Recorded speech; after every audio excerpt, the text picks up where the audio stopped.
कई बार बहुत बड़े बड़े युद्ध होते हैं देशों के बीच में। अभी जैसे पॉप की डेथ हुई है, तो ये भी कुछ लोग बोल रहे हैं जब भी एक पॉप की डेथ होती है तो इतिहास गवाह है कि उसके बाद फिर एक वॉर होता है, कि युद्ध होता है। क्या वो बात सच है? वो प्रेडिक्शन सच है? तो जब युद्ध होते हैं उसमें करोड़ों लोग, बेगुनाह लोग जिनका कोई कसूर भी नहीं होता, वो भी मर जाते हैं, मारे जाते हैं।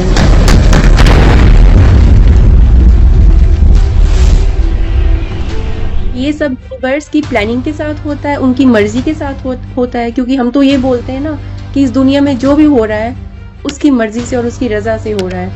तो अगर उनकी रजा से हो रहा है तो ये गलत नहीं हो रहा कि इसमें बेगुनाह लोग मारे जाते हैं। इस्लाम की अगर मैं बात करूं, क्योंकि यहाँ जो हम आतंकवाद की बात कर रहे हैं तो हमें उस चीज को लेना पड़ेगा।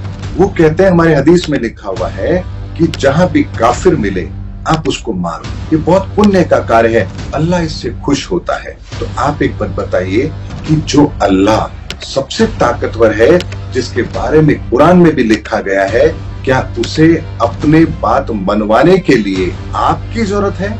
आपके द्वारा वो इंसानों का कत्ल करवाएगा और उससे वो अपनी बात कहेगा? क्या मोहम्मद साहब को जब कुरान नाजिल हुई, आसमान से आयतें उतरी, तो क्या वह कत्लेआम हुआ था? अब जैसे मैं एक छोटी सी बात आपके सामने रखता हूँ। कुरान के अंदर कहा गया कि अल्लाह ताला ने धरती बनाई, हम इंसानों को बनाया। कैसे बनाया इसके बारे में भी लिखा है। 7 तरह की मिट्टी ली, 7 तरह का पानी लिया, 7 तरह की आग ली, 7 तरह की हवा ली और इंसान बनाया।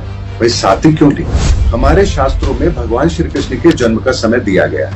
तो जब नासा के सॉफ्टवेयर के अंदर उस समय को डाला गया तो उस समय लगभग 5000 साल पहले का निकल कर आता है। जब भगवान राम के जन्म के समय की ग्रहों की स्थिति को अगर सॉफ्टवेयर में डाला गया तो लगभग 7500 साल की निकल करके आती है। तो आप सोचिए, हमारे सामने 2 एविडेंस हैं, जो एविडेंस कोई झुठला नहीं सकता।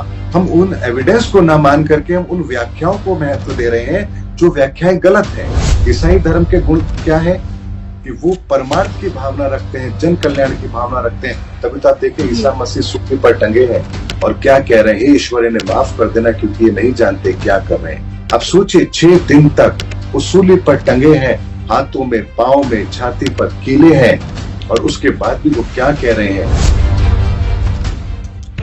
Hello to my soul family, welcome back to your own channel again. सबको सत श्री अकाल, नमस्कार, आदाब। आज का हमारा पॉडकास्ट है मिस्टर मनोज के गुप्ता जी के साथ, और उनसे हम जानेंगे all the facts about spirituality and real time incidents and उनके होने का कारण, एंड हम बेस्ट क्या कर सकते हैं इस पूरी अर्थ को बेस्ट बनाने के लिए। हम क्या कर सकते हैं और हम क्या कंट्रीब्यूट कर सकते हैं। माय सोल फैमिली, इस दुनिया पे बहुत सारे लोग हैं जो अपनी अपनी कंट्रीब्यूशन करते हैं ह्यूमैनिटी की तरफ, और उनमें से सबसे ज्यादा रिस्पेक्टफुल है हमारी इंडियन आर्मी, जो कि 24/7/365 and all over the years हम सबको प्रोटेक्ट करते हैं, जिसकी वजह से हम सब सुकून से और चैन से अपने अपने घरों में सो पाते हैं। और आज हम उनके बारे में भी थोड़ा डिस्कस करेंगे मिस्टर मनोज के गुप्ता जी के साथ। तो चलिए उनका स्वागत करते हैं। नमस्कार मनोज जी। बहुत बहुत धन्यवाद आपका और आपके दर्शकों का भी। जी, थैंक यू सो मच कि आपने अपना इतना कीमती समय दिया इस पॉडकास्ट को। तो सबसे पहले मैं आपकी जर्नी के बारे में जानना चाहूंगी। मैंने आपकी वीडियोस देखी हैं एंड आप बहुत अच्छा काम कर रहे हैं, आप लोगों को अवेकन कर रहे हैं। तो आप प्लीज बताइए जी, जो आपने चैनल स्टार्ट किया और आप इतनी नॉलेज शेयर कर रहे हैं लोगों के बीच में, वो आपके अंदर इंस्पिरेशन कैसे आई? जी देखिए, जहां बात होती है धर्म की, तो हमें सबसे पहले ये समझना पड़ेगा कि धर्म का आखिर मतलब क्या होता है।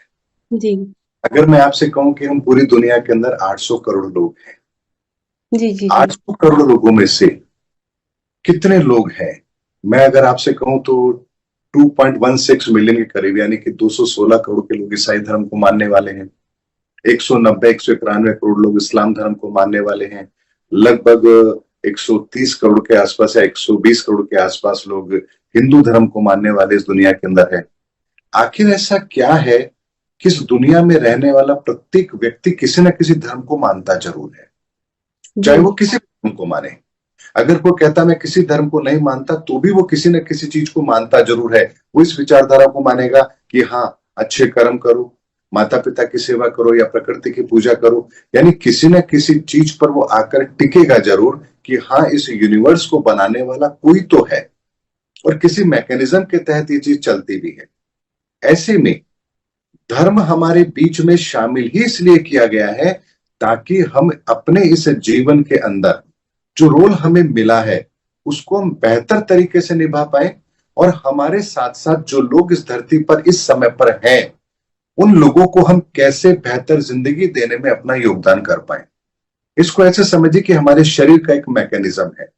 आंखें देखने का काम करती है, मुंह भोजन का स्वाद लेते हैं, दिमाग सोचने का काम करता है, हाथ जो है श्रम करने का काम करते हैं, पांव आपको किसी एक स्थान से दूसरे स्थान पर लेकर जाते हैं। लेकिन आप देखिए, सबसे ज्यादा महत्वपूर्ण हमारा क्या है? क्या हम ये बात कह सकते हैं कि हमारे शरीर के अंदर सबसे महत्वपूर्ण तो यही है? हर चीज की एक प्रक्रिया है और इस प्रक्रिया के तहत ही एक सृजन होता है हमारे शरीर का, जो मैकेनिज्म काम करता है। बेशक चाहे स्वाद लेने का काम हमारी जुबान कर रही है, हमारा मुंह कर रहा है, लेकिन उसके द्वारा क्या एनर्जी पूरे शरीर को नहीं मिल रही? इसी तरह से हम इस धरती पर आए हैं तो हम भी एक मैकेनिज्म के तहत आए हैं। ईश्वर ने हमें किसी न किसी ऊर्जा को लेकर के इस धरती पर भेजा है। उस ऊर्जा का बेहतर प्रयोग हम अपने जीवन में कर पाए और दूसरों को लाभान्वित कर पाए, यही हमारा उद्देश्य है और यही एक अच्छे सभ्य समाज की परिकल्पना है जो हमारे संतों महापुरुषों ने दी है। अन्यथा बताइए धर्म की आवश्यकता क्या है? अगर हम पशुव्रत अगर इस स्थिति को अपना लें, खाओ पियो ऐश करो मौज मस्ती करो, और क्या करना है, तो फिर ये समाज जंगल होते देर नहीं लगेगी, हमारे भीतर पशु प्रवृत्ति पैदा होने में देर नहीं लगेगी। इसीलिए धर्म हमारे लिए आवश्यक है, लेकिन उस धर्म की परिभाषा को आज के डेट में हर इंसान भूल चुका है और इस परिभाषा को ही दोबारा हमें समझना है कि हम धर्म के अंदर सनातन धर्म के बहुत सारे गुण हैं, उसमें से किस गुण को लेकर के हमारी सभ्यता और हमारी संस्कृति इस धरा पर काम कर रही है। इसीलिए कोई भी एक संस्कृति कभी भी पूर्ण नहीं हो सकती, इसीलिए इतनी संस्कृतियां भगवान ने इस धरती के लिए बनाई है। मैं आपके सामने एक बात रखता हूं। बहुत से लोग कहते हैं अल्लाह सबसे बड़ा है, अल्लाह ने पूरी कायनात बनाई। फिर अगर ऐसा आपका मानना है तो फिर आप हिंदू से नफरत क्यों करते हैं? क्या बिना अल्लाह की मर्जी के हिंदू बन सकता है? ऐसा तो संभव नहीं है। तो दोनों में से एक बात सच है, या तो अल्लाह ने धरती बनाई है और बनाई है तो हिंदू भी उसने बनाया है, और अगर हिंदू अल्लाह ने नहीं बनाया तो फिर अल्लाह सबसे बड़ा नहीं हो सकता। यही बात हम धर्म के आधार पर बात करें तो हम हिंदू धर्म में भी कहेंगे। हम कहते हैं कि परमात्मा, उसके मर्जी के बिना तो पत्ता भी नहीं हिलता, अगर उसकी मर्जी के बिना पत्ता नहीं हिलता तो फिर इस्लाम किसने बनाया, मुसलमान किसने बनाया? अगर वो ईश्वर की मर्जी से है तो उसके पीछे कोई ना कोई मैकेनिज्म तो काम कर रहा होगा। इसीलिए हमें बात समझनी पड़ेगी कि सनातन धर्म सभी धर्मों का मूल है। हम एक एक उसकी अच्छाई को लेकर के हमने एक संस्कृति को डेवलप किया। मुसलमान संस्कृति इस्लाम के उस, अगर हम धर्म की बात करें तो उसने सनातन के उस मूल को पकड़ा है जहां उनका ईमान मूसल चट्टान की तरह मजबूत है। ये उनकी खासियत है, उनकी संस्कृति की खासियत है और ये सनातन का गुण है। अगर हम हिंदुओं की बात करें तो हम हिंदुओं का गुण क्या है? हम अपने विकारों पर विजय प्राप्त करके धर्म के मार्ग पर चलें। ये गुण सनातन के द्वारा हम हिंदुओं को मिला है। जैन को मिला है कि वो अपनी इंद्रियों पर विजय प्राप्त करके जितेंद्रिय बने। ईसाई धर्म के गुण क्या है कि वो परमार्थ की भावना रखते हैं, जन कल्याण की भावना रखते हैं। तभी तो आप देखें ईसा मसीह सूली पर टंगे हैं और क्या कह रहे हैं, ईश्वर इन्हें माफ कर देना क्योंकि ये नहीं जानते क्या कर रहे हैं। अब सोचिए 6 दिन तक वो सूली पर टंगे हैं, हाथों में, पांव में, छाती पर कीले हैं, और उसके बाद भी वो क्या कह रहे हैं, और खून का एक एक कतरा शरीर से बह रहा है। ऐसी महान विचारधारा को लेकर अगर किसी संस्कृति का उदय हुआ है तो क्या आज वो संस्कृति उनकी उस विचारधारा को फॉलो कर रही है? हमने लोग जो फॉलो कर रहे हैं उनकी कमियों को देखने की जगह हमने धर्म को ही गलत बताना शुरू कर दिया, संस्कृति को ही गलत बताना शुरू कर दिया। अगर आज कोई व्यक्ति गलत कर रहा है तो क्या उससे हिंदू समाज पूरा का पूरा उससे कलंकित होगा? क्या उसको दोषी ठहराया जाएगा? वो व्यक्ति गलत हो सकता है, उस व्यक्ति के कृत्य गलत हो सकता है, लेकिन कोई धर्म गलत नहीं हो सकता। इसीलिए हमें इस बात को समझना पड़ेगा कि हम 21वीं सदी में जी रहे हैं, तो हमारे धार्मिक शास्त्र ग्रंथों में जो भी लिखा गया है वो एक एक अक्षर सत्य है, और उस सत्य को दुनिया के सामने रखना ये हमारा फर्ज है। और यही कार्य मैं कर रहा हूं ताकि हमारी आंखों से अज्ञानता का पर्दा हटे और हम हमारे धार्मिक शास्त्र ग्रंथों में निहित सच्चाई को समझ सकें। और इसके लिए हमें एक ही विचारधारा, एक ही धर्म की आवश्यकता है, वो है सनातन धर्म। और जब ये दुनिया के सामने सच्चाई होगी तो यकीन मानिए आने वाला समय इतना सुखद और इतना बेहतर होगा, क्योंकि हर व्यक्ति अपने अपने धर्म की अच्छाई को जानता होगा। और अगर कोई व्यक्ति अपने धर्म की अच्छाई को जानता है तो उस धर्म के अंदर कोई कुरीति रह जाए या उसमें कोई विकार रह जाए संभव ही नहीं है। इसीलिए कार्य किसी न किसी को तो करना पड़ेगा, और वर्तमान के अंदर माहौल ऐसा ही है कि हम सबको तो इनिशिएटिव लेना ही पड़ेगा। जी, thank you so much for explaining. मेरा अगला प्रश्न है कि आप बोलते हो धर्म, कि धर्म बनना जरूरी भी था और है उसको फॉलो करना, क्योंकि रेगुलेशंस होती हैं, नियम होते हैं जिंदगी जीने के कुछ, हमें उनको फॉलो करना होता है अपनी जिंदगी को इजी बनाने के लिए। और जब हमें कुछ समझ नहीं आता इस जिंदगी में, तो उसका जो लॉजिक होता है, कारण होता है, वो हम जान पाते हैं उस एक्सप्लेनेशन से, राइट? जी बट धर्म जरूरी है, आई डू अग्री। तो बट धर्म के नाम पर ये जो किलिंग्स होती हैं, लोगों को मारा जाता है, जैसे जम्मू और कश्मीर में जो हुआ, बहुत दुख हुआ सुनकर। मेरे भी काफी मेरे चाचा जी, मेरे brother, real brother and lots of my relatives, वो इंडियन आर्मी और बॉर्डर सिक्योरिटी फोर्स में काम करते हैं। And I feel that pain, कि उन परिवारों को जिन्होंने खोया है अपनों को, तो कितना पेन होता होगा उनको। तो लोग फिर ऐसा क्यों करते हैं धर्म के नाम पर, किलिंग क्यों करते हैं? अगर यही अव्वल अल्लाह नूर उपाया कुदरत के सब बंदे, एक नूर ते सब जग उपजा, कौन परे को मंदे। तो फिर किलिंग क्यों होती है जब हम हैं ही एक नूर से उपजे? जी। देखिए, एक बात मैं आपको बताता हूं। हम स्कूल गए, हमारे बच्चे भी स्कूल जाते हैं। स्कूल में किताबें हैं जो आपको पढ़ाई जाएंगी। किताब तो आपके पास पहले दिन ही आ जाती है जब आप स्कूल में एडमिशन लेते हैं किसी भी क्लास में, और आप उस भाषा को पढ़ना भी जानते हैं। हाँ तो जी। क्या आप उस बुक को पहले दिन जब पढ़ते हैं तो सब कुछ समझ में आ जाता है? नहीं आता। लेकिन वो किताब आप लेकर के स्कूल जाते हैं तो स्कूल में एक टीचर है। टीचर आपको उस लेसन को समझाता है, उसकी व्याख्या करता है। सेकंड स्टेप में उसकी व्याख्या हुई, पहले स्टेप में आपने उसको पढ़ा जो आपके सामने है, आपको समझ नहीं आया, टीचर ने आपके सामने उसकी व्याख्या की। व्याख्या करने के बाद तीसरा स्टेप होता है कि आप उसका अर्थ समझें, यानी उसका तत्व निकालें।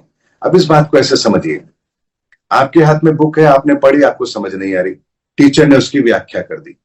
उस क्लास के अंदर अगर 50 स्टूडेंट हैं तो सबको टीचर ने एक ही शब्दों का प्रयोग करके समझाया है, किसी के लिए अलग अलग शब्द प्रयोग नहीं किए हैं।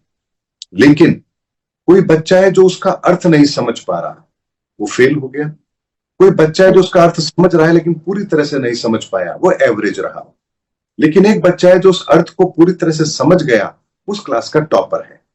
आप बताइए, किताब वही है, उसकी व्याख्या भी वही है, लेकिन उसका अर्थ हर व्यक्ति ने अलग अलग निकाला। ठीक इसी तरह से शास्त्र ग्रंथ हमारे हैं, वो पवित्र हैं, उनके अंदर लिखी हुई बात पवित्र है। लेकिन जो शास्त्र ग्रंथ जिस भाषा में लिखे गए, उन भाषा को कुछ लोग ट्रांसलेट करते हैं। जैसे हमारे वेद संस्कृत में लिखे गए।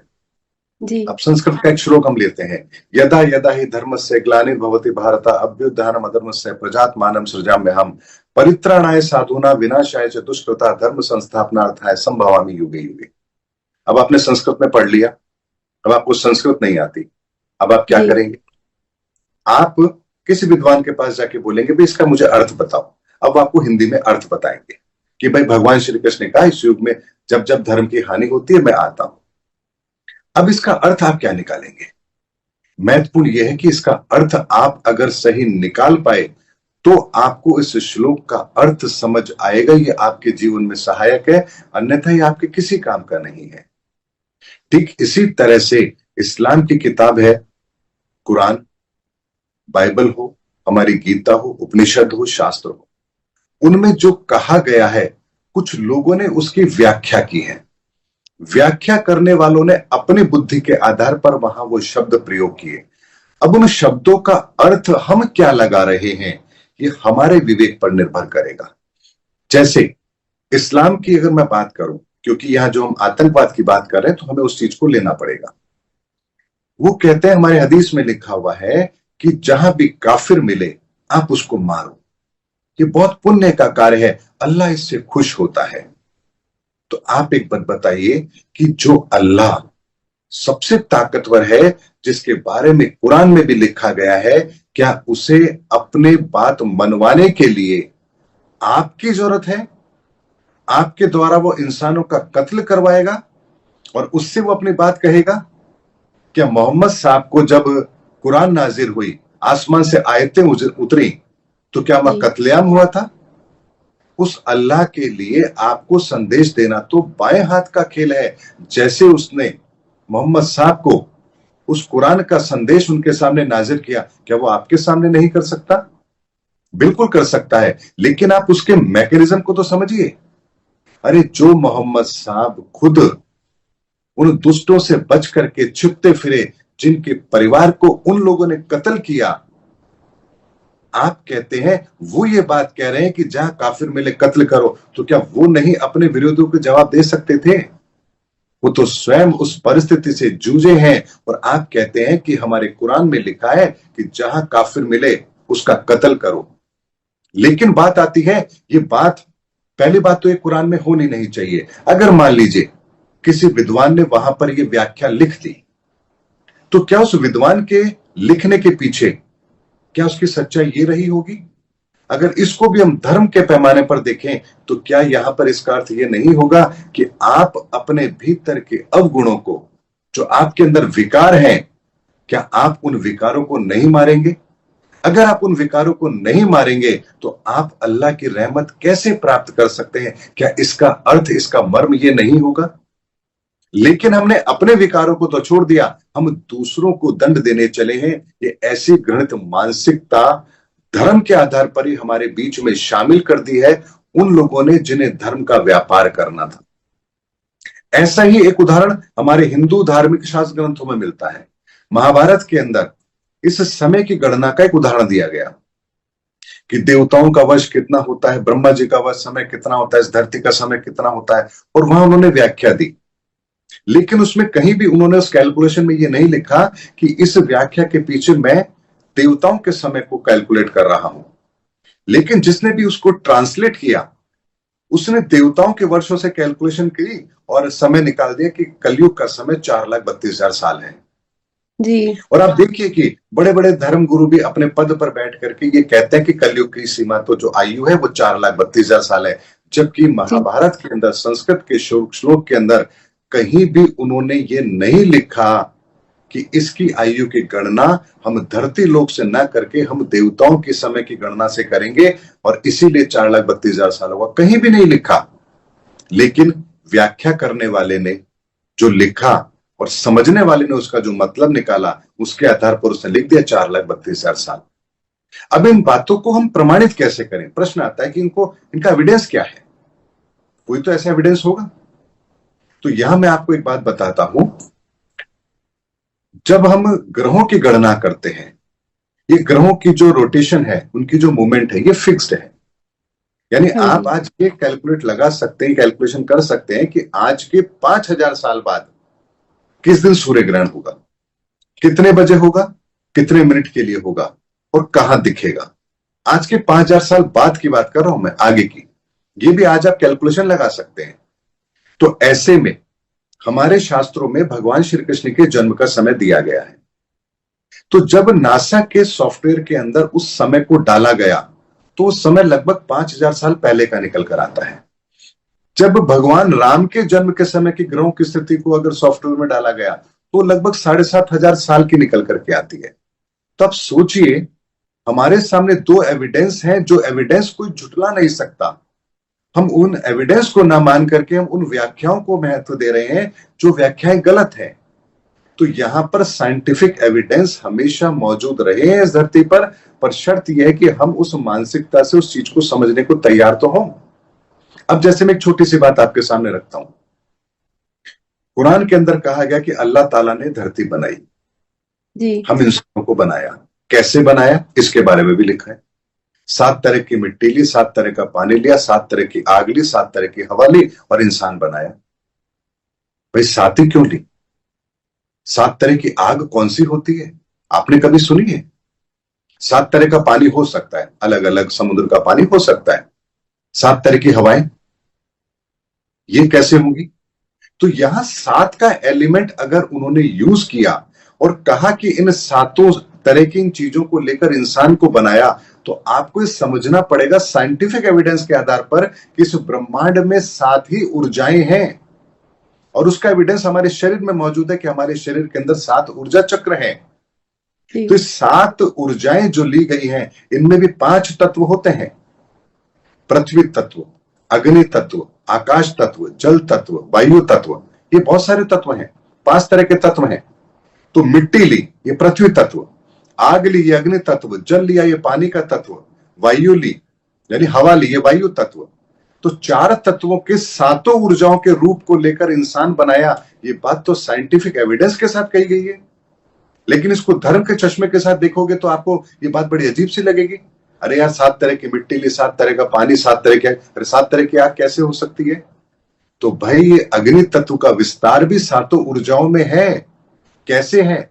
वो अग्नि है, वो ऊष्मा है, वो भाप है, वो गर्मी है, आपके शरीर का टेम्परेचर है, ये उसका विस्तार है।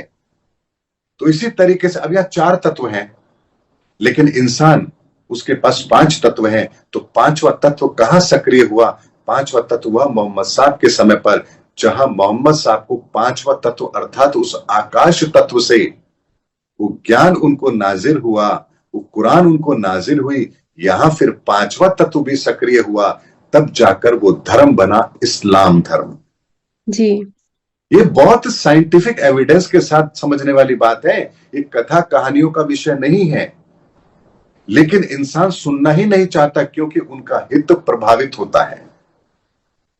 जब तक लोग मूर्ख बनते रहेंगे, लोगों के व्यापार चलते रहेंगे, धर्म के नाम पर व्यापार चलता रहेगा, कोई चाहता ही नहीं है धर्म को इस व्यापार से मुक्त करना। अरे अपने व्यापार के अंदर धर्म को शामिल करो ना, धर्म के अंदर व्यापार को क्यों शामिल किया? इसीलिए हमारे धार्मिक शास्त्र ग्रंथों में कही गई हर बात सत्य है, लेकिन उसकी व्याख्या करने वाले जब व्याख्या करते हैं तो उन व्याख्याओं का अर्थ भी लोग अलग अलग तरीके से लगाते हैं। इसको ऐसे समझिए कि जैसे आप यूट्यूब पर कोई वीडियो डालते हैं, कंटेंट आपका है, आपने वही बात बोली है, उसे हजारों दर्शक देख रहे हैं, लेकिन कमेंट्स क्या एक तरह के होते हैं? कभी नहीं होते। यानी आपके शब्द वही हैं, लोगों ने सुना भी वही है, लेकिन उसका अर्थ हर व्यक्ति अलग अलग लगा रहा है और कमेंट्स अलग अलग कर रहा है। कोई पॉजिटिव कमेंट करेगा, कोई नेगेटिव कमेंट करेगा। तो आप सोचिए कि क्या आपका वो कंटेंट इस तरह का है जहां 2 तरह की विचारधारा हो? आपका व्याख्यान एक ही है, लेकिन लोग उसका अर्थ अलग अलग तरीके से लगाते हैं, क्योंकि जो व्यक्ति जिस ऊर्जा के निहित अपना कर्म कर रहा है उसका दृष्टिकोण वैसा ही होगा। और इसीलिए हमारे शरीर के भीतर 7 ऊर्जा चक्र हैं। जब भी हम कोई अच्छा कर्म करते हैं, हमारे इन ऊर्जा चक्रों के अंदर वही पर्टिकुलर चक्र की ऊर्जा एक्टिवेट होती है, सक्रिय होती है पॉजिटिव साइड में।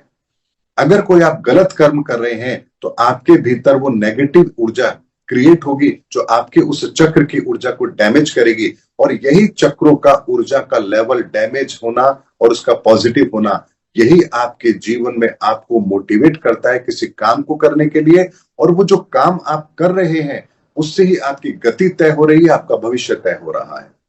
कोई व्यक्ति कत्ल करेगा तो क्या उसका भविष्य जेल की यात्रा नहीं है? अगर कोई व्यक्ति धर्म का कार्य करेगा तो क्या ईश्वर की कृपा उसकी मंजिल नहीं है?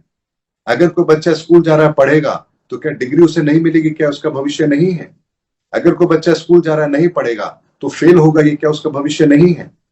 तो जो हम कर्म कर रहे हैं, हम किस आधार पर कर रहे हैं, हमारी कौन सी ऊर्जा हमें उस कर्म को करने के लिए समय प्रेरित कर रही है, और हमारी विचारधारा कैसी बन रही है, ये सब कुछ उससे तय होता है जो हम सोचते हैं, जो कर्म करते हैं। इसीलिए जो पहलगाम में घटना हुई, ये उन लोगों की वो घृणित मानसिकता है जो अभी तक अपने ही धर्म के मूल को नहीं समझ पाए कि हमारा इस्लाम हमें क्या कहता है। अरे हमारा इस्लाम तो हमें वो ताकत देता है जहां हमारा ईमान चट्टान की तरह मजबूती के साथ रहे और हम अल्लाह के बताए हुए रास्ते पर चले, या उस ईमान की बात इस्लाम में की गई है। अरे वो इस्लाम को समझना तो दूर दूर तक की बात, वो तो इतना घृणित कार्य करने लग गए हैं जहां ऊपर वाला भी सोचता होगा कि मैंने इसे इंसान बनाकर भेजा तो क्यों भेजा, शायद मेरी सबसे बड़ी गलती होगी। इतना घृणित कार्य वो लोग कर रहे हैं। लेकिन बात आती है कि क्या दंड देने से कार्य होगा? हम 1 को मार देंगे, 10 को मार देंगे, 100 को मार देंगे, लेकिन ये व्यक्ति के मारने से समाप्त नहीं होगी, ये व्यक्ति की विचारधारा को बदलने से होगी। और व्यक्ति की विचारधारा हम कैसे बदलें? प्रश्न आता है, कैसे बदले? लोगों की घृणित मानसिकता, इसको कैसे बदले? तो क्या इसका कोई एविडेंस हमारे इतिहास में है? बिल्कुल है। उंगलीमार डाकू क्या था? लेकिन जब नारद जी उनके सामने जाते हैं, और एक घटनाक्रम है, उसको मैं यहां नहीं लूंगा, वीडियो काफी लंबा हो जाएगा, तो यहां उनके उन वचनों का प्रभाव उन पर होता है और वो सत्य को समझता है, और उसके बाद वो संत की प्रक्रिया उनकी बन जाती है। तो कई लोगों के मन में आता है फिर तो कुछ भी पाप करो, लास्ट में क्षमा याचना कर लो तो सब कुछ ठीक हो जाएगा। नहीं, ऐसा भी नहीं है। उंगलीमार डाकू जब संत बना, वहां से तो उसकी अग्नि परीक्षा शुरू हुई थी। वहां से वो उन लोगों के बीच में जाता है जिन लोगों को उसने डराया था, तो वहां वो लोग उसे पत्थर भी मारते हैं, अपमानित भी करते हैं, उसे धक्का भी देते हैं, उस पर प्रहार भी करते हैं, अपशब्द भी कहते हैं। अब वहां वो हर उस चीज को सहन करके अपने आप को उस, इसे कहते हैं ना कि पश्चाताप की आग में जलाकर अपने आप को शुद्ध कर रहा है। वो प्रक्रिया इतनी आसान नहीं थी, लेकिन उसने निश्चय कर लिया कि अब मुझे अपने इन गुनाहों से तौबा करनी है। तो वहां से फिर उसने अपने आप को उस पश्चाताप की अग्नि में तपाया, तो आज उसकी गिनती संतों में होती है। लेकिन वो कब हुआ? जब उस व्यक्ति के सामने वो दृष्टांत रखा गया, क्योंकि संत के वचन बड़े अटपटे होते हैं। वो जो कहते हैं ना, उसका मर्म बहुत ही अलग होता है। तो अगर आज कोई एक भी व्यक्ति यदि मुसलमान को यह बताए कि असली कुरान क्या है, अल्लाह कौन है, इस कुरान की हर आयत का मतलब क्या है, तुम्हें अपने भीतर उस अल नूर को कैसे पहचानना है, अल्लाह को नूर क्यों कहा गया, तुम्हारे भीतर अल नूर है तो वो क्या है, आबे जमजम क्या है, कुरान तुम पढ़ते हो तो उसके पीछे का मकसद क्या है, क्यों तुम्हारे धर्म के अंदर नमाज अदा करने का फर्ज किया गया। अगर इन चीजों का वास्तविक मतलब अगर कोई उन्हें बता देगा तो क्या वो गुमराह होंगे? अब एक बात आती है, क्या आप हिंदू शास्त्र ग्रंथों के आधार पर उनको समझाएंगे? वो तो नहीं समझेंगे। अगर मान लीजिए आज कोई हिंदू धर्म को मानने वाला भटक गया है, तो क्या आप उसको कुरान की आयत से समझाएंगे? वो समझेगा? कभी नहीं समझेगा। लेकिन अगर हिंदू धार्मिक शास्त्र ग्रंथों के आधार पर ही अगर उसको समझाया जाएगा, क्योंकि उसका ईमान, उसका विश्वास तो उसी ग्रंथों पर है ना, तो अगर उसको समझाया जाएगा तो क्या वो नहीं समझेगा? बिल्कुल समझेगा। इसी तरह से इस्लाम के मानने वाले लोग ही जब अपने धर्म की सच्चाई को दुनिया के सामने रखेंगे, तो ना सिर्फ दुनिया उनके धर्म की महानता को स्वीकार करेगी, बल्कि उनके धर्म में जो ये ऐसे लोग हैं जो धर्म को बदनाम कर रहे हैं, ये लोग भी बेनकाब होंगे और उन्हें भी एक सुधरने का मौका जरूर मिलेगा। लेकिन अगर अब भी लोग नहीं सुधरे, नहीं समझे, तो फिर कहा गया ना, इमाम मेहंदी आएंगे। और इमाम मेहंदी आएंगे तो क्यों आएंगे? क्योंकि दुनिया में अत्याचार बढ़ेगा, कयामत की वो रात होगी तो इमाम मेहंदी आएंगे। इमाम मेहंदी आएंगे, कयामत की रात कब होगी? जब इस संसार में जुल्म बढ़ जाएंगे, अन्याय होगा, अल्लाह को मानने वाले लोग बंदे नहीं होंगे। तो अगर आप कहते हैं कि इमाम मेहंदी के आने का समय हो गया है, तो इसका मतलब ये भी तो है कि अल्लाह को मानने वाले लोग नहीं हैं और जी कयामत का समय आ चुका है। तो भाई अपने ही शब्दों की व्याख्या तो सही ढंग से करो। अगर हम कहते हैं कि कल्कि आएंगे, कल्कि कब आएंगे? इस दुनिया में अत्याचार बढ़ेगा, पाप बढ़ेगा, कलयुग का अंत समय होगा।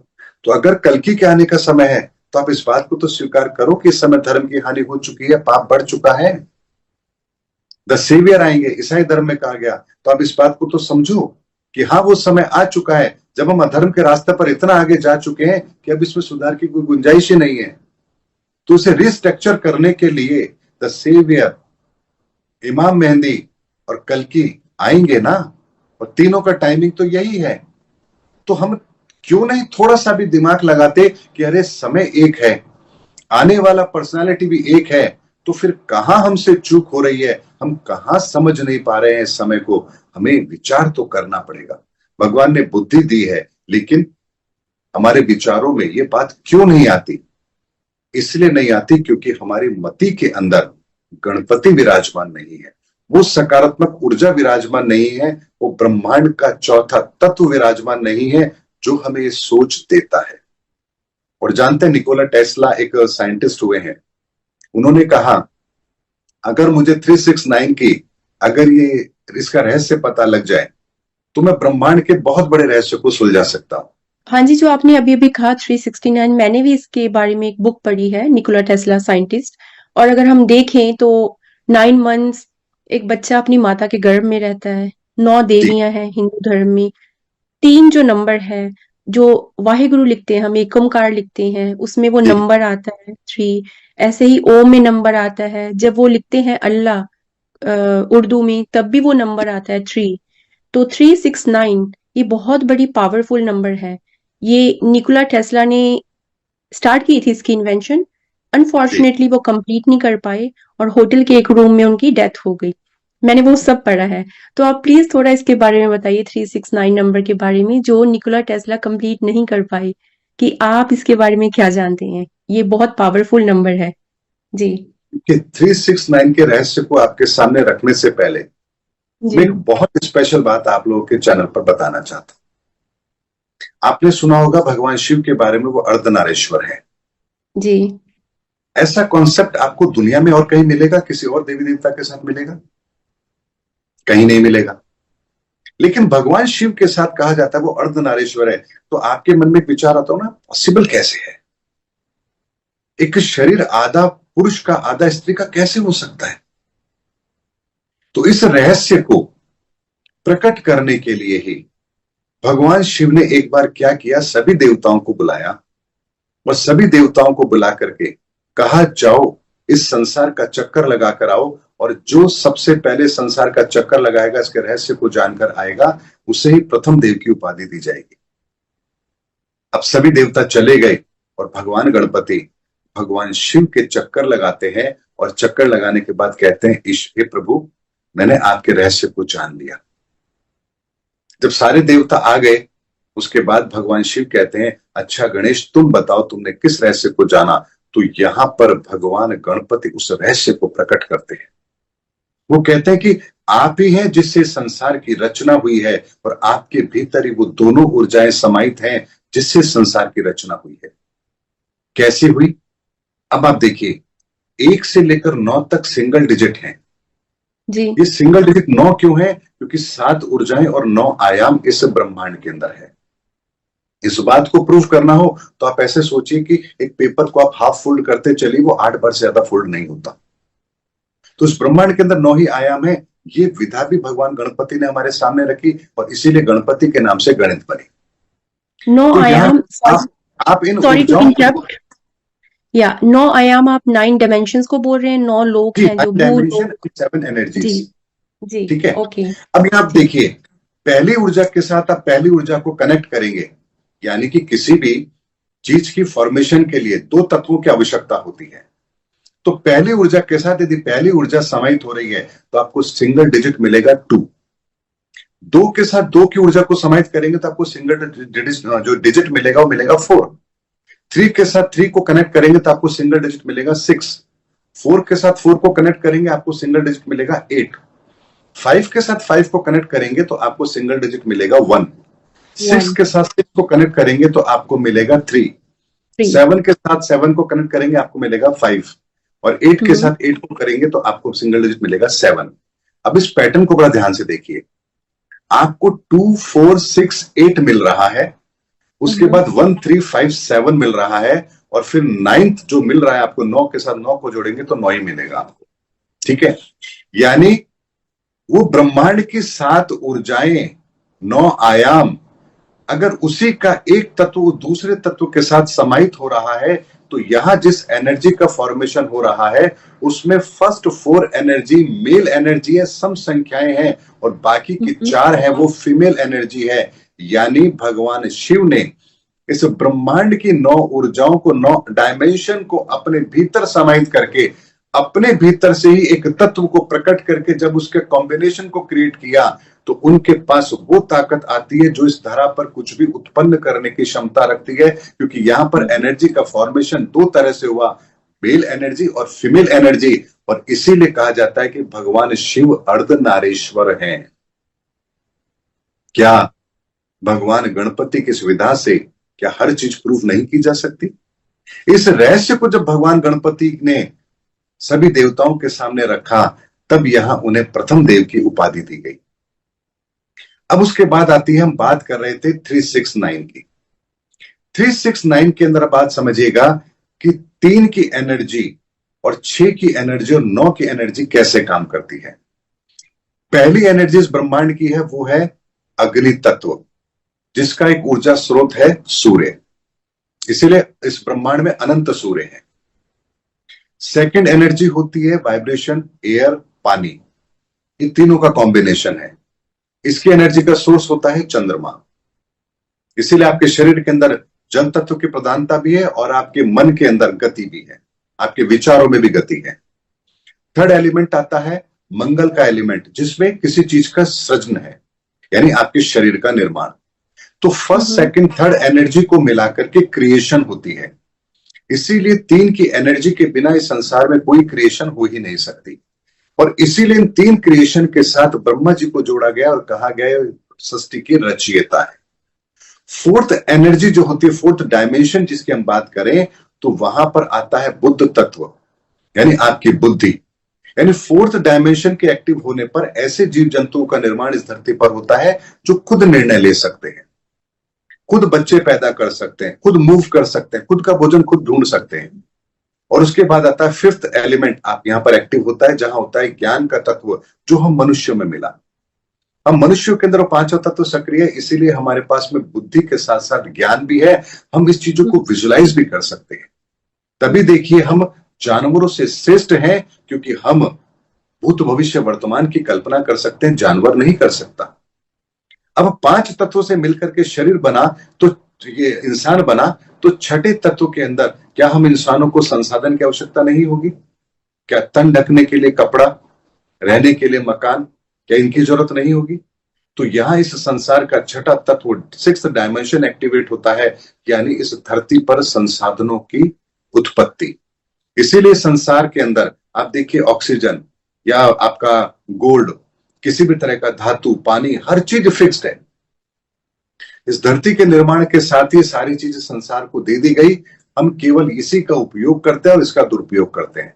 तो फोर्थ, फिफ्थ और सिक्स्थ, ये जो 3 एनर्जी हैं, इसमें हमारे पूरी सृष्टि की पालना है। इसीलिए इसको भगवान विष्णु को समर्पित किया गया और कहा गया भगवान विष्णु इस सृष्टि की पालना करने वाले हैं। 7th डायमेंशन के अंदर भगवान शिव की ऊर्जा है, और भगवान शिव न्यायिक प्रणाली को देखते हैं, प्रॉपर डिस्ट्रीब्यूशन को देखते हैं। इसीलिए जब कभी संसार में गलत होता है तो भगवान शिव अपना तीसरा नेत्र खोलते हैं और भस्म करके सब कुछ समाप्त करके पुनः सजीव करते हैं, क्योंकि नई सृजना की ताकत भी तो भगवान शिव के पास है। तो उसका संहार करना और उसको पुनः सृजन करना, उसका, ये भगवान शिव के पास है। और 8वां आयाम होता है आपके कर्मों की गठरी, इसीलिए मुक्ति के दाता भी भगवान शिव है। और 9 होता है मुक्ति का मार्ग, अर्थात भगवान शिव ही हैं जो आपको मुक्ति भी देंगे। तो 7th, 8th और 9th डायमेंशन को जो कंट्रोल कर रहे हैं वो भगवान शिव हैं, और इसीलिए कहा गया कि भगवान शिव इस धरती के संहारक हैं। और इसीलिए 3-3 ऊर्जाओं के सेगमेंट, 9 सेगमेंट यहां पर बने हुए हैं। इसीलिए हमारे शरीर के भीतर भी एक्टिव होती है। तो हमारे पीछे गर्दन की 3 उंगल ऊपर हमारी तीसरी ऊर्जा है, जिसे हम मति कहते हैं। इस मति में भगवान गणपति की ऊर्जा विराजमान है, जो आपको विचार देती है। इस मति के अंदर जो हमारे विचार आते हैं, ये उस पर निर्भर करता है कि हम किस ऊर्जा को अपने भीतर चैनलाइज कर रहे हैं। अगर काम वासना है तो उसी तरह के विचार आएंगे, अगर आपके भीतर धर्म है तो आपको उसी तरह के विचार आएंगे। इसीलिए देखिए कि प्रत्येक व्यक्ति चाहे एक घर में रहता है, एक ही माँ बाप की संतान है, लेकिन सबके विचार अलग अलग हैं जी। इसके बाद वहां से 6 उंगल ऊपर हमारा ऊर्जा खंड है, जहां से हम ब्रह्मांड की ऊर्जाओं को अपने भीतर लेते हैं। जब भी हम ध्यान करते हैं, इसी 6 की ऊर्जा से हमारे भीतर ऊर्जा का प्रवाह होता है।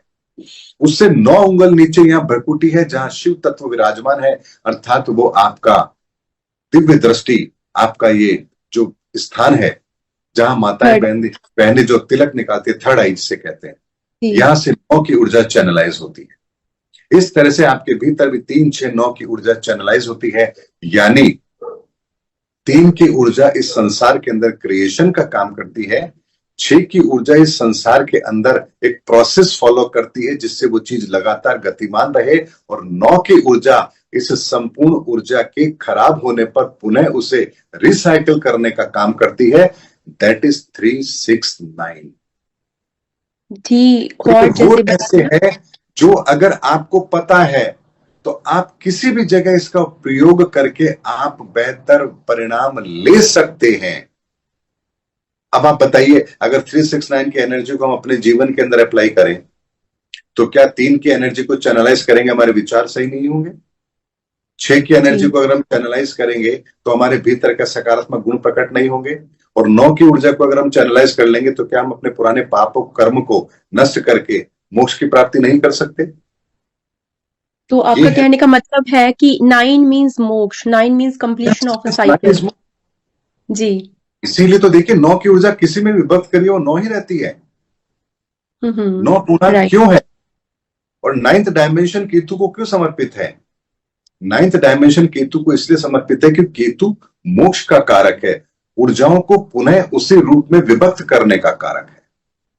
तो अगर मान लीजिए किसी चीज में मिलावट होती है तो एक तरीका है हमारे पास में उसको वापस से प्योर करने का। अगर सोने में खोट है तो क्या उसको प्योर नहीं किया जा सकता? अगर वायुमंडल में अगर अशुद्धता है तो क्या उसको वायु को शुद्ध नहीं किया जा सकता? तो प्योरिटी का प्रोसेस तो हर जगह पर है। तो इस ब्रह्मांड के अंदर भी बहुत कुछ अगर होता है तो उसको प्योर करने का सिस्टम तो मैकेनिज्म तो होगा। यही मैकेनिज्म, यही 9 डायमेंशन का मैकेनिज्म यहां काम करता है, और इसीलिए सिंगल डिजिट 9 ही है। और जैसे ब्रह्मांड का विस्तार अनंत है, इसी तरह से इन संख्याओं का विस्तार भी अनंत है, क्योंकि शून्य से आरंभ होता है और उसके बाद 1, 2, 3, 4, 5, 6 आप अनंत तक चले जाइए, इन संख्याओं का कोई अंत नहीं। ठीक इसी तरह से इन ऊर्जाओं का भी शून्य से आरंभ है, और इन शून्य से जो आरंभ है, इन ऊर्जाओं का भी विस्तार है, और इन विस्तार का भी कोई अंत नहीं। इसीलिए आप देखिए 0 से 1 के बीच में आप कहेंगे क्या विस्तार नहीं है? है। 1 से 2 के बीच में विस्तार नहीं है? है। कैसे है? 1 से 2 के बीच में 1.1, 1.2, 1.3। आप कहेंगे 1.1 से 1.2 के बीच में विस्तार नहीं है? बिल्कुल है। 1.01, 1.02। क्या 1.01 से 1.02 के बीच में विस्तार नहीं है? है। 0.1, 0.001, 0.02। यानी विस्तार कहीं अंत हो रहा है? आपको दिख रहा है इसका अंत? कहीं नहीं है। इसीलिए हमने कहा कि परमात्मा कण कण में व्याप्त है, क्योंकि परमात्मा की इस 9 ऊर्जाओं का विस्तार हर जगह पर है ब्रह्मांड के अंदर, और इसका कभी अंत है ही नहीं। और जो संसार हमें दिखता है वैसा ही संसार एक ऊर्जाओं के लेवल पर भी है। इसीलिए शून्य से आगे प्लस में भी संख्याएं और माइनस में भी उतना ही अनंत का विस्तार है। -1, -2, -3, -4। इसीलिए संसार में कहा गया कि ये जगत जो है ये माया है। माया क्यों? क्योंकि जो दिख रहा है वो तो है, लेकिन जो नहीं दिख रहा है वो भी है। इसीलिए कहा गया ये संसार माया है, क्योंकि आपको शून्य से पहले की जो ऊर्जाएं हैं वो दिखाई नहीं दे रही। हम मानते तो है ब्रह्मा विष्णु महेश, लेकिन आपको दिखाई नहीं दे रही। जी। दिखाई क्यों नहीं दे रहे? क्योंकि हम शून्य में स्थिर नहीं है। अगर आप शून्य में अपने आप को स्थिर करेंगे तो आपको इस संसार का विस्तार भी दिखाई देगा और आपको ऊर्जाओं का विस्तार भी दिखाई देगा। इसीलिए महापुरुष ने कहा शून्य में स्थिर हो जाओ। और इसीलिए जी। नानक देव ने क्या कहा? एक ओमकार सप्तनाम करता पुरख निर्भव निर्वैर अकाल मूरत अजूनी सैभंग गुरु प्रसाद। वो एक है, वो ओमकार है, वो करता है, वो पूर्ण है। कितनी बेहतर व्याख्या दी है। अकाल है, काल से परे है वो, काल उसे मार नहीं सकता। पूर्ण है, वही पूर्ण है। और ये सब कुछ हमें प्राप्त होता है उस तत्वदर्शी संत के द्वारा जो इस तत्व के रहस्य को जानते हैं और हमें बता सकते हैं। मैंने कहा ना, शास्त्र तो है लेकिन उस शास्त्र की व्याख्या भी बहुत लोग कर लेंगे, क्योंकि संस्कृत जिसको आती है उसका अर्थ निकाल लेगा, लेकिन संत महापुरुष उसकी व्याख्या नहीं करते, उसका तत्व निकालकर आपके सामने रखते हैं ताकि आप उस सत्य को समझ पाए। इसीलिए धर्म का क्षेत्र बहुत व्यापक है। और अब देखिए, पांचवी एनर्जी कौन सी है? बृहस्पति की एनर्जी, ज्ञान की एनर्जी। और सिंगल डिजिट 9 है, उनका सेंटर पॉइंट 5 ही है। इसीलिए इस संसार के सारे तत्व को बैलेंस बनाने के लिए, सारी ऊर्जाओं के बैलेंस को बनाने के लिए हमें 5 एनर्जी की जरूरत है, अर्थात उस ज्ञान की जरूरत है, धर्म की जरूरत है। और धर्म यदि कायम रहेगा इस धरती पर तो सारी संसार की ऊर्जाएं बैलेंस रहेंगी। और अगर धर्म क्षीण हो गया हमारे जीवन से, इस संसार से, तो सब कुछ तहस नहस हो जाएगा। इसीलिए इस संसार में धर्म आवश्यक है। जी, जैसे आपने बताया कि धर्म ज़रूरी है, और मेरा ये प्रश्न भी था कि धर्म के नाम पर कुछ लोग उस नाम को दुरुपयोग करते हैं, उस नाम का। सो मैं आपसे ये भी पूछना चाहूँगी कि जितनी भी बड़ी दुर्घटनाएँ हो रही हैं पूरे भूलोक पर, धरती पर, कई बार बहुत बड़े-बड़े युद्ध होते हैं देशों के बीच में, बहुत बड़े-बड़े वॉर्स होते हैं। अभी जैसे पॉप की डेथ हुई है, तो ये जी भी कुछ लोग बोल रहे हैं जब भी एक पॉप की डेथ होती है तो इतिहास गवाह है कि उसके बाद फिर एक वॉर होता है, कि युद्ध होता है। क्या वो बात सच है? वो प्रेडिक्शन सच है कि ऐसा होता है? जी एंड देखिए। जब युद्ध होते हैं उसमें करोड़ों लोग, बेगुनाह लोग जिनका कोई कसूर भी नहीं होता, वो भी मर जाते हैं, मारे जाते हैं वो। तो जी क्या देखिए ये मैं सब यूनिवर्स, जी, जी क्या ये सब यूनिवर्स की प्लानिंग के साथ होता है, उनकी मर्जी के साथ होता है? क्योंकि हम तो ये बोलते हैं ना कि इस दुनिया में जो भी हो रहा है उसकी मर्जी से और उसकी रजा से हो रहा है। तो अगर उनकी रजा से हो रहा है तो ये गलत नहीं हो रहा कि इसमें बेगुनाह लोग मारे जाते हैं? मैं आपको एक जी। बात बता, मृत्यु तो हर इंसान को आनी है। कोई भी 1000 वर्ष का पट्टा तो लिखा के आया नहीं। बिल्कुल। मृत्यु सबकी आनी है। भगवान श्री कृष्ण गीता में क्या कह रहे हैं? अर्जुन तुझे ने कह रहा है कि मैं इन्हें कैसे मारूं। देखिए, सब तो मरे हुए हैं। मृत्यु हमारे लिए अंतिम पड़ाव है, लेकिन ईश्वर के लिए मृत्यु अंतिम पड़ाव है ही नहीं। लेकिन इस मृत्यु का वर्ण होना कैसे चाहिए? इस मृत्यु का वर्ण होना चाहिए सत्कर्म करते हुए, ना कि दुष्कर्म करते हुए। ऐसे में इस समाज के अंदर ही ईश्वर ने एक ऐसी व्यवस्था भी की है कि जब मनुष्य धर्म की हानि करने लगता है तब उस युग परिवर्तक को इस धरा पर प्रकट होना पड़ता है और धर्म स्थापना के लिए फिर युद्ध अनिवार्य हो जाता है।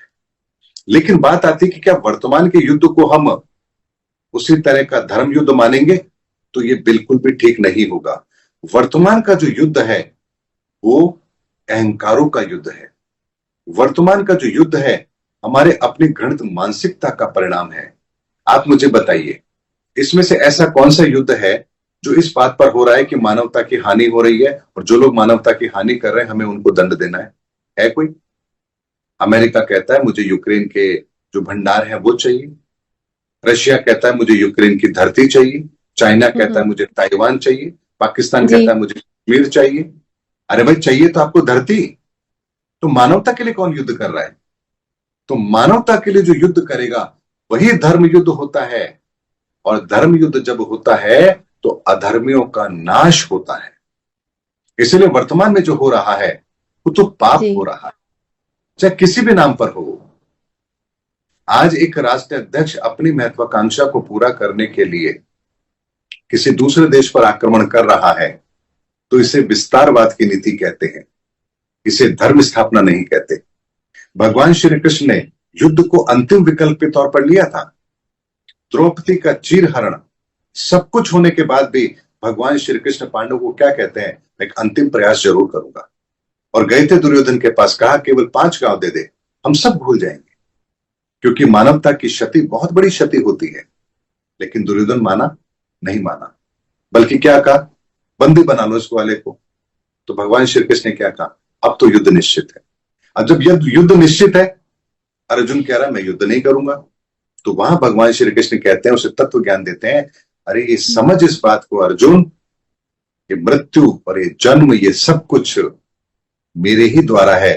कोई मृत्यु को भी प्राप्त करेगा तो मुझको ही प्राप्त करेगा, और अगर किसी को जीवन मिला है तो वो भी मेरे द्वारा ही है। इसलिए उठ, अपना गांडी उठा और अपना कर्तव्य पूरा कर। तो धर्म की रक्षा के लिए अगर आप हिंसा कर रहे हैं, हथियार उठा रहे हैं, तो गलत नहीं है। लेकिन यदि आपका प्रयोजन स्वार्थ सिद्धि है तो कभी भी ठीक नहीं है। इस बात को आसान से समझे, वैसे समझिए, एक फौजी जब बॉर्डर पर लड़ता है तो उसकी क्या दुश्मनी है किसी से, लेकिन वो देश लड़ रहा है। तो जब वो किसी विरोधी की सेना को मारता है तो क्या होता है, यहां पर उसे परमवीर चक्र दिया जाता है, शौर्य चक्र दिया जाता है। लेकिन वही सैनिक यदि मान लीजिए किसी की हत्या कर दे, अपने गांव के किसी आदमी को, शहर के किसी आदमी को मार दे, तो क्या उसको मुकदमा नहीं चलेगा? चलेगा। तो हत्या हत्या है, लेकिन जहां उसकी हत्या राष्ट्रहित के लिए है वहां उसे इनाम है, और जहां हत्या स्वार्थ सिद्धि के लिए है वहां वो पाप है। और इसी बात को हमें समझना पड़ेगा कि मानवता की क्षति जब होती है तो ईश्वर को मजबूरी में आकर के इस संसार के अंदर वो कार्य करना पड़ता है जो वो करना नहीं चाहता, लेकिन हम उसे विवश करते हैं। और इस थ्योरी को आप यूनिवर्स के साथ भी कनेक्ट करके देखेंगे तो आप ऐसे देखिए, एक गैलेक्सी जब अपना अस्तित्व खोती है तो वो ब्लैक होल में कन्वर्ट होती है, और ब्लैक होल में कन्वर्ट होती है तो सारे के सारे उसके जो ग्रह होते हैं, तारे होते हैं, वो सब उसमें समा जाते हैं। और एक ऐसा अंधकार जहां फिर करोड़ों साल तक अंदर ही अंदर एक प्रोसेस होता है ऊर्जाओं को वापस से शुद्ध करने का, और फिर उसी ब्लैक होल से एक विस्फोट होता है और एक नई गैलेक्सी की रचना होती है। यही नियम ब्रह्मांड के लेवल पर भी लागू होता है, और यही नियम इस संसार पर भी लागू होता है। जी, जैसे आप बोल रहे हैं, ब्लैक होल के बारे में बता रहे हैं, वो बताया गया है, साइंटिफिकली प्रूवन भी है, बिग बैंग थ्योरी बोलते हैं जिसको हम। जी, क्या हमें आज तक किसी भी धर्म के अनुसार इस धरती की आयु पता चल पाई है कि ये धरती कितने साल की है? देखिए, आपका प्रश्न बहुत बेहतर है और इसका मैं उत्तर भी आपको देता हूं। धरती की नहीं, हम हर चीज की आयु निर्धारित कर सकते हैं, उसकी गणना कर सकते हैं। जी। और ये कैसे होगा? ये ज्योतिष ज्ञान के आधार पर होगा, और उसकी कैलकुलेशन करके ही आप उस तथ्य को निकालेंगे कि हाँ, यहां पर आकर के इस गैलेक्सी की या सृष्टि की रचना का अंत कब होगा। इस मैकेनिज्म को ऐसे समझिए कि भगवान गणपति ने 1 to 9 के बीच में ही हमें वो एक सिचुएशन दे दी है, वो एक विधान दिया है जिससे आप किसी भी चीज की कैलकुलेशन कर सकते हैं। यही प्रक्रिया तो हम ज्योतिष विद्या के अंदर अपनाते हैं। तभी तो हम कहते हैं कि इस ग्रह की इस स्थिति में होने पर इस व्यक्ति के जीवन में ये घटना घटित होगी। वो कैलकुलेशन क्या है? बहुत से लोग ज्योतिष को चमत्कार मानते हैं। ज्योतिष चमत्कार नहीं है। एक बात समझिए, एक बीज आपके सामने है, किसान के सामने वो बीज रखो, उससे पूछो क्या है, वो कहेगा घिया का बीज है, या ये अमरूद का बीज है, या ये पपीते का बीज है। अब आप उससे पूछे क्या होगा, वो कहता है इसको जमीन में गाड़ो, इतने समय बाद पौधा निकलेगा, इतने समय बाद इसमें फल आएंगे, इसके फल इस साइज के होंगे, इसका स्वाद ऐसा होगा। तो क्या वो भविष्यवाणी नहीं कर रहा? कर रहा है ना। तो क्या वो भविष्यवाणी हवा में है या उसके पीछे कोई एक रीजन है? लेकिन वो चूंकि जानता है इसलिए उसने कहा। इसी तरीके से ज्योतिषाचार्य भी जानते हैं कि किस ऊर्जा का समावेश क्या उत्पन्न करता है, किस तरह की एनर्जी का फॉर्मेशन होता है। और ये व्यक्ति जो मेरे सामने बैठा है, इसका वर्तमान के अंदर फॉर्मेशन ऊर्जाओं का क्या चल रहा है, ये किन ऊर्जाओं से प्रभावित है, और ये ऊर्जाएं जब इस समय पर ये बात होगी, आज के 10 साल बाद या 15 साल बाद, उस समय व्यक्ति इस ऊर्जा से प्रभावित होगा, इसको ये महादशा चल रही होगी, और उस समय पर ब्रह्मांड में ऊर्जाओं का कॉम्बिनेशन क्या होगा, तो व्यक्ति उसी सोच के साथ कार्य करेगा और ये कार्य इसको ये परिणाम देगा। तो हर चीज साइंटिफिक है, कैलकुलेटिव है। इसीलिए अगर हम ये कहें कि धरती कितने साल तक रहेगी, उसकी कैलकुलेशन अगर हम लगाना चाहें तो बिल्कुल लगाया जा सकता है, इसमें कोई दो राय नहीं है। अब इसको भी मैं आपके सामने एक रहस्य को प्रकट करता हूं, ध्यान से समझिएगा। 9 एलिमेंट है, ठीक है। 9 एलिमेंट की जब हम बात करते हैं तो ऐसा कौन सा फिगर आएगा जहां पर 9 तक का मैक्सिमम डिजिट आपको मिलेगा, तो वो आंसर होगा 999999999। क्या इससे ऊपर वो फिगर होगा? इससे ऊपर एक होते ही तो वो फिर 10 डिजिट में चला जाएगा ना। हाँ जी। तो आप ये कह सकते हैं ना कि 9 डिजिट का जो सबसे बड़ा नंबर है वो यही है, और 9 डिजिट का सबसे छोटा नंबर क्या है? 111111111, ठीक है। 9 की बात कर रहा हूं, मतलब मैं उसकी जिसमें सिमिलैरिटी हो, ठीक है। अगर 9 को हम वैसे देखेंगे तो उसमें क्या आएगा? 1000, 8 टाइम 0 लगा दो, वो सबसे छोटा हो जाएगा, ठीक है। और सबसे बड़ा क्या होगा? 999999999, ठीक है। तो क्या 999 999 और 999 क्या ये एक आयाम की पूर्णता को नहीं दर्शा रहा है? क्या इसके बाद का जो अगला नंबर है क्या वो 1 और आगे 9 शून्य नहीं है? शून्य ब्लैक होल को रिप्रेजेंट कर रहा है और एक नव सृजन को रिप्रेजेंट कर रहा है, तो वो समय क्या नए युग का नहीं होगा, नए सृजन का नहीं होगा? अगर इस गणना को हम करेंगे तो हमें यह भी पता लगेगा कि हमारी इस धरती की आयु कितनी है। साइंटिस्ट कहते हैं ना कि सूर्य की आयु इतनी है, कैसे लगाते हैं? कि उसका फ्यूजन जो हो रहा है उसका साइज क्या है, वहां कितनी एनर्जी होनी चाहिए, इसके फ्यूजन में कितना समय लगेगा, ये कब खत्म हो जाएगी। तो बात तो वही है, सूर्य के अंदर पहला तत्व है, पहला तत्व अग्नि तत्व है, अग्नि तत्व की मात्रा कितनी, उस मात्रा को प्रोसेस क्या है, किस तरह से वो यूज हो रही है, उसको आप कैलकुलेट करेंगे तो आपने कह दिया इतने करोड़ समय के बाद में सूर्य खत्म हो जाएगा। अगर सूर्य खत्म होगा, पहला तत्व खत्म, तो दूसरा तत्व अपने आप खत्म, दूसरा खत्म तो तीसरा खत्म, तीसरा खत्म तो चौथा खत्म, चौथा तो पांचवा, 9 के 9 खत्म, धरती खत्म। तो ये पूरा का पूरा मैकेनिज्म है, मैथमेटिक्स है ये जी। ये हवा में बातें नहीं है। तभी तो आप देखिए इस ज्ञान को हमारे धार्मिक शास्त्र ग्रंथों में कैसे लिखा गया, वो सब जानते थे ऋषि मुनि, तभी तो कहा युग सहस्त्र योजन पर भानु लीलोताय मधुर फल जानो। युग क्या होता है, सहस्त्र क्या होता है, योजन क्या होता है, उसकी दूरी क्या है, पृथ्वी से सूर्य की दूरी बता दी, डिस्टेंस बता दिया। इसके लिए विज्ञान के अंदर आप देखिए 1 सेकंड को भी 32,40,000 हिस्सों में बांट के देखा गया है। अब 32,40,000 के फिगर्स को देखिए 7 होते हैं,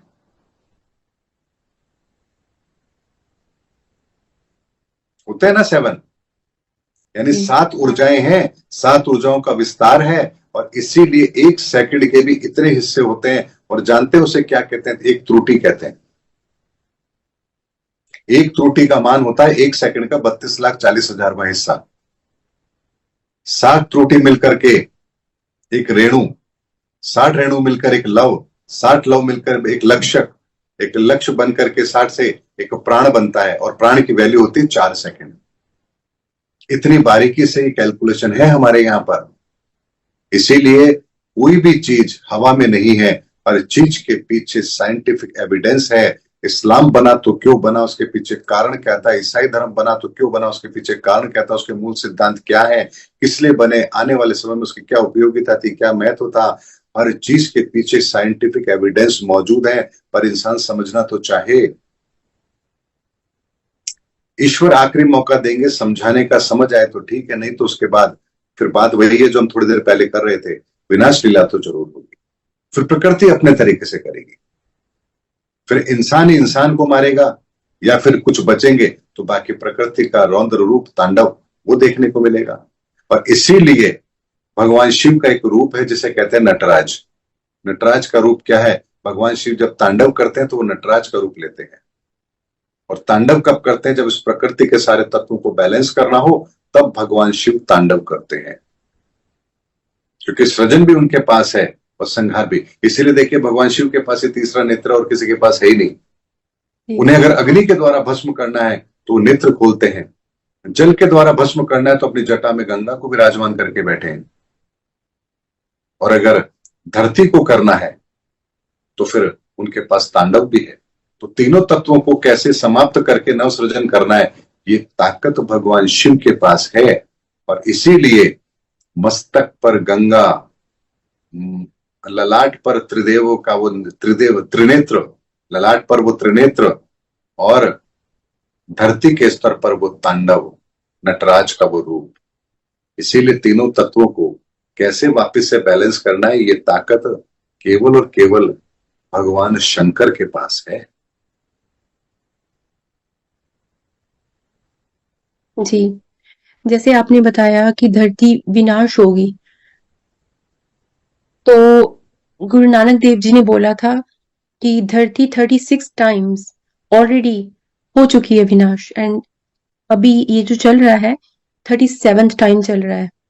जो हम बोलते हैं कलयुग, वो 4 युग, वो यानी कि वो 4 बार रिपीट हो चुके हैं, अब 5वीं बार रिपीट हो रहे हैं। फिर आप शून्य की बात करते हैं कि जीवन काल धरती पर खत्म नहीं कुछ होता, हर एक अंत ही आरंभ है। जब कुछ अंत होता है तो न्यू स्टार्ट होता है। तो क्या जब ये धरती खत्म होगी तो ये भी व्याख्या है कहीं पर कि फिर से रीस्टार्ट होगा सब कुछ, फिर से वही कहानियां दोहराई जाएंगी। जी जी, बिल्कुल रीस्टार्ट होगा, और ये होता आया है। मैंने कहा ना, संख्याएं अनंत है तो सृष्टि का विस्तार भी तो अनंत है, इसका कभी अंत होगा ही नहीं। इसी तरह से क्रम चलता रहेगा। लेकिन ये क्रम जो होता है, ये समय बहुत लंबा है। हमारी आयु तो मुश्किल से 100 साल की होगी, लेकिन ये हजारों लाखों साल का समय है। इसीलिए हम न जाने कितनी बार इस धरती पर आ चुके हैं, कितनी बार हमने सतयुग में जन्म ले लिया होगा, त्रेता में, द्वापर में ले लिया होगा, कलयुग में आज हम हैं, न जाने हमारे कितने जन्म हो चुके। तो हमारी ऊर्जा, हमारी प्राण ऊर्जा, वो बार बार चोले बदलती है, शरीर लेती है, कर्म करती है, और पुनः वापस उसी ऊर्जा में समाहित हो जाती है। इसीलिए हम इस समय पर जो कर्म कर रहे हैं, उस कर्मों की गति ये तय करेगी कि हमारा अगला जन्म कहां होगा। जी जी, क्या सिर्फ जो आप सनातन धर्म की बात कर रहे हैं, क्या सनातन धर्म में सिर्फ हिंदुज्म ही आते हैं, हिंदुज्म धर्म ही आता है, या उसमें और भी बहुत कुछ है? सनातन धर्म के बिना तो कुछ भी संभव नहीं है। अगर कोई कहे कि हमारा इस्लाम और उसमें सनातन नहीं है, तो उससे बड़ी मूर्खता वो कर नहीं सकते। सनातन का मतलब होता है सातों ऊर्जाओं से व्याप्त रचना, जिससे संसार चलायमान है। दैट इज सनातन। हमारे विचारों में सनातन है, हमारे कर्म में सनातन है, हमारे भोजन में भी सनातन है, हमारे दृष्टि में भी सनातन है, हर जगह सनातन है। और उसी सनातन की एक एक उसकी व्याख्या को लेकर के अगर मैं बात कहूं, मैंने आपसे आरंभ में कहा था ना, सनातन का एक गुण अपने ईमान पर टिके रहना, इस सनातन के गुण से इस्लाम बना है। दया दृष्टि भाव रखना, इस गुण से ईसाई धर्म बना है। धर्म के रास्ते पर चलना, अपने विकारों पर विजय प्राप्त करना, इससे हिंदू बना है। अपने गुरु के आदर्शों पर चलना, यहां से सिख बना है। अपने विकारों पर, अपने इंद्रियों पर विजय प्राप्त करना, यहां से जैन बना है। अपने बुद्धि तत्व का सक्रिय करके उसका सदुपयोग करना, यहां से बौद्ध बना है। बुद्धम शरणम गच्छामि, बुद्धि की शरण में जाइए, अर्थात उस चौथे आयाम, उस चौथे तत्व की शरण में जाइए। आपकी बुद्धि यदि नियंत्रित है तो आपका हर कर्म नियंत्रित है। तो उन्होंने सनातन का एक गुण लिया।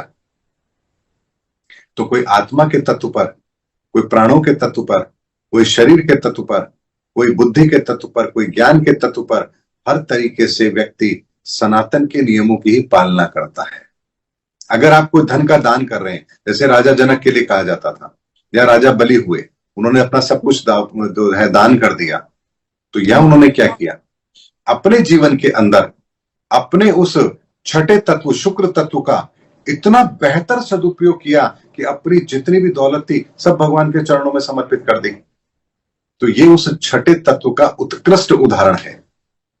प्रहलाद उस पहले तत्व का उत्कृष्ट उदाहरण है।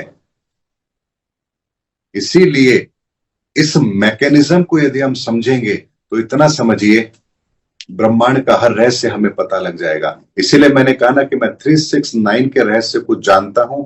इसीलिए ब्रह्मांड की कोई भी चीज उसका रहस्य छुप नहीं सकता, क्योंकि इस विधा को जानने के बाद, इस रहस्य को जानने के पश्चात, 369 की एनर्जी को जानने के पश्चात सृष्टि का निर्माण और सृष्टि का अंत और सृष्टि कैसे कार्य करती है, जब इसका कोई भेद ही आपसे छुपा हुआ नहीं है, तब सोचिए कि फिर आपसे छुपा हुआ क्या है?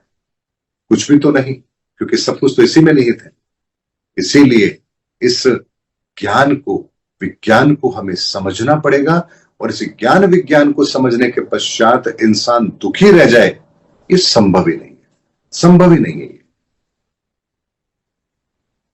जी, बहुत अच्छे से एक्सप्लेन किया आपने सब कुछ। अब जाते जाते आप सोल फैमिली को और दर्शकों को क्या मैसेज देना चाहेंगे? जी। देखिए, आपके दर्शकों के माध्यम से भी मैं एक बात जरूर कहना चाहूंगा। इस जीवन के हम इस समय के उस पड़ाव पर खड़े हैं जहां से धर्म युग आरंभ हो चुका है। 30 मार्च 2025 का दिन ईश्वर के द्वारा वो दिन निर्धारित किया गया था जिस दिन से इस धरा पर धर्म युग आरंभ हो चुका है, कलयुग समाप्त हो चुका है। अब इस धरती पर धर्म युग के आधार पर परिवर्तन होना आरंभ हो चुके हैं। जो धर्म के रास्ते पर होगा वही यहां पर सक्रिय रहेगा, वही शेष रहेगा, और जो धर्म के रास्ते पर नहीं है अब वो शेष नहीं रहेंगे। इसीलिए जितना जल्दी हम अपने आप को सनातन के रास्ते पर ले आए, धर्म के रास्ते पर ले आए, उतना हमारे लिए बेहतर है। और इसके लिए हमें कोई धर्म बदलने की जरूरत नहीं है, हमारी कोई मान्यताएं बदलने की जरूरत नहीं है। हम जिस धर्म में है उस धर्म में कहां सनातन है, हमें सिर्फ वही समझना है। अब आप देखिए, एक छोटी सी बातें कहता हूं, हम सब दर्शकों के लिए मैं कहता हूं। आप कहते हैं इतने सारे धर्म हैं, लेकिन क्या हर धर्म में प्रार्थना को शामिल नहीं किया गया? क्या मुसलमान नमाज नहीं पढ़ता? हम क्या आरती प्रार्थना नहीं करते? क्या सुखमनी साहब का पाठ नहीं होता? गुरु ग्रंथ साहिब की अरदास होती है। हाँ जी, अरदास होती है। क्या ईसाई जो चर्च में जाके प्रार्थना नहीं करता? क्या बौद्ध धर्म वाला प्रार्थना नहीं करता? क्या जैन धर्म वाला प्रार्थना नहीं करता? तो हमारे भीतर एक हर धर्म के भीतर एक सनातन का गुण है कि ईश्वर से प्रार्थना करो, यही मार्ग श्रेष्ठ है, और उसकी पालना तुम कर रहे हैं। लेकिन अब हमारी प्रार्थना की जगह क्रियाएं शामिल हो गई है। अगर आपने हाथ नहीं जोड़े तो प्रार्थना नहीं कहलाएगी। अगर आपने ये कपड़ा नहीं बिछाया, घुटने मोड़ के नहीं बैठे, ऐसे नहीं किया तो नमाज नहीं होगी। पश्चिम की दिशा की तरफ मुंह नहीं किया तो नमाज नहीं होगी। अरे भाई, हम क्रियाओं को देखने लग गए हैं, हमने ये तो भूल ही गए। अरे प्रार्थना के लिए क्या कोई क्रियाएं महत्वपूर्ण होती हैं? कोई दिशा महत्वपूर्ण होती है? आपकी भावना शुद्ध होनी चाहिए। कि तो भरे दरबार के अंदर उसकी साड़ी खींची जा रही थी, उसने दोनों हाथ जोड़ के बस ईश्वर से प्रार्थना, हे ईश्वर मेरी रक्षा कर। तो क्या ईश्वर ने रक्षा नहीं करी? वहां कौन सा नियम कायदा लगाया उसने? इसीलिए अपने जीवन के अंदर प्रार्थना को शामिल कीजिए। जिस भी पद्धति से आप प्रार्थना करें, लेकिन प्रार्थना को शामिल कीजिए। इससे बेहतर विकल्प हमारे पास और कोई है नहीं। और आने वाले समय के अंदर इस धरती के प्रत्येक व्यक्ति को उसकी समस्या का समाधान मिले, इसलिए हमें यहां भी 3 प्रोसेस फॉलो करने पड़ेंगे। पहला, आप ध्यान जरूर कीजिए।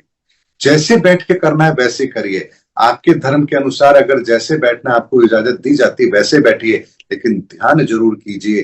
ध्यान से आप उस ईश्वरीय ऊर्जा को अपने भीतर लेकर आएंगे। उसके बाद अपने लग्न को पहचानिए कि आप किस ऊर्जा के मुख्य स्रोत हैं। आप उस जिस ऊर्जा के मुख्य स्रोत हैं, आपने ध्यान में जो ऊर्जा को ग्रहण किया है, आपका लग्नेश उसकी पूजा अर्चना, उसकी आराधना आपके भीतर उस ऊर्जा को चैनलाइज करने में आपकी मदद करेगी। और फिर आपके लग्न के आधार पर जो एक विकृति विकार आपको मिले हैं, उसके समाधान कीजिए, उसके उपाय कीजिए, तो आपके जीवन में आने वाले कष्ट भी स्वतः ही समाप्त हो जाएंगे। और इन 3 प्रक्रियाओं को यदि आपने जीवन में शामिल कर लिया तो इस संसार का एक भी व्यक्ति दुखी नहीं हो सकता। ये वो मैंने आपको समाधान आपके चैनल के माध्यम से दर्शकों को दे रहा हूं, जो आने वाले समय के अंदर युगों युगों तक फॉलो किया जाएगा, क्योंकि ये 369 का कॉम्बिनेशन है, ब्रह्मांड की ऊर्जाओं के रहस्य का कॉम्बिनेशन है, और ये धर्म युग के अंदर एकमात्र विकल्प है जो हमारे लिए ईश्वर ने सृजित किया है। उम्मीद करता हूं आपको, आपके दर्शकों को, या आपका जो हमारा जो पॉडकास्ट है ये उनकी मदद जरूर करेगा धर्म को समझने में और धर्म के रास्ते पर चलने में, और अपने जीवन के अंदर जो कठिनाइयां हैं उनसे बाहर निकलने के अंदर भी ये एपिसोड आपका बहुत उनकी हेल्प करेगा। और अगर मेरी तरफ से मैं कहना चाहूंगा, आप चाहें तो मेरा व्हाट्सएप नंबर दे सकते हैं। किसी को भी अपने लग्न के संदर्भ में जानना हो या उपाय जानने हो तो मेरे यहां से निःशुल्क सेवा उपलब्ध है। वो व्हाट्सएप पर अपनी date of birth, birth time, birth place भेज दें और कहें मुझे निःशुल्क उपाय चाहिए। मैं उनकी कुंडली के आधार पर उनको उनके इष्ट देव कौन है, उनकी पूजा कैसे करनी है और क्या उपाय करने हैं, ये सारी व्यवस्था मेरे यहाँ निःशुल्क उपलब्ध है।